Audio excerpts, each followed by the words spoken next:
normas. sabe que essa relação do campo, a gente começou com ela lá para trás, que era o senhor das propriedades e os escravos.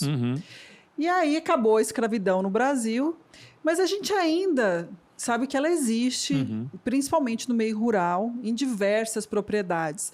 Mas o produtor rural, ele entendeu que o seu colaborador também tem todos os direitos e deveres assegurados na Constituição, ou ele ainda paga salários baixos, ou então contrata esse colaborador em troca apenas de comida e uma moradia. O produtor rural, eu estou falando do pequeno, a gente sabe que o grande já passou por isso, ele já se desenvolveu, mas a gente sabe também que a grande maioria da produção, ela ainda é do pequeno e do médio aqui no Brasil, no campo. Isso. Ele já entendeu isso, que esse colaborador, ele tem os seus direitos e deveres assegurados na Constituição e que ele deve, enquanto contratante, cumprir com essas obrigações, ou ainda ele está caminhando, ainda dando esse jeitinho. Não, eu já dou comida, dou casa, ele come aqui o que ele produz, então está tudo certo. Ele já tem essa consciência, já melhorou, ou a gente está ainda engatinhando? Claro, eu vou falar um pouco da experiência que eu tenho, né? Que é com base nessa experiência que a gente consegue ter esse bate-papo aqui, que eu não posso fazer de forma generalizada. Mas, assim, eu verifico que ainda existe muito desconhecimento com relação às obrigações trabalhistas, principalmente para esse pequeno produtor.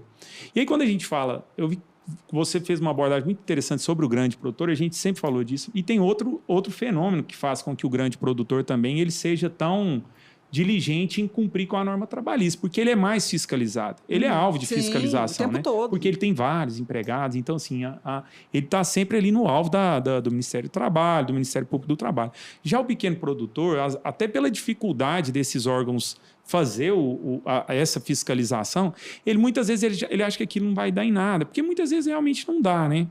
Então, assim, eles às vezes acabam se descuidando com relação à assinatura de carteira, que é o que a gente falou, coloca os empregados ou as pessoas que trabalham para eles para trabalhar em situações muito precárias.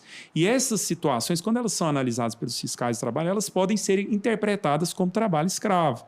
Tá?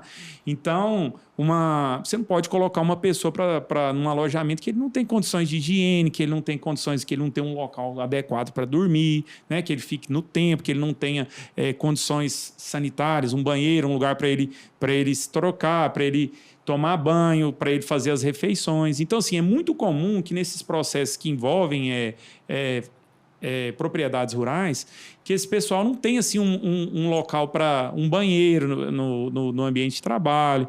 Então, assim, não tem um salário fixo, não tem nenhum tipo de direito trabalhista garantido. Muitas vezes ele se endivida ali com o próprio empregador, né? Ali com compras e aquilo ali. Não consegue pagar nunca. Exatamente. Isso muitas vezes é interpretado como uma atividade análoga ao trabalho escravo, né? Então, assim, acontece muito.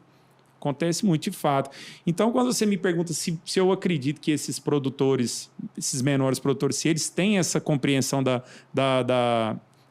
dever de cumprimento da norma trabalhista, eu entendo que assim, é muito baixa essa interpretação. Essa compreensão é baixa. Mas porque vem de geração em geração. Exatamente. É uma coisa cultural, né? É muito cultural. Desde a capitania hereditária. E assim, muito pela informalidade dessas relações, dessas atividades rurais menores. Você vê assim que as pessoas... Até se a gente for abordar assim, uma questão de direito civil, as pessoas vendem no bigode, né? Que eles falam, eles vendem um gado, vendem uma lavoura, vendem as coisas, às vezes eles não registram isso em contrato.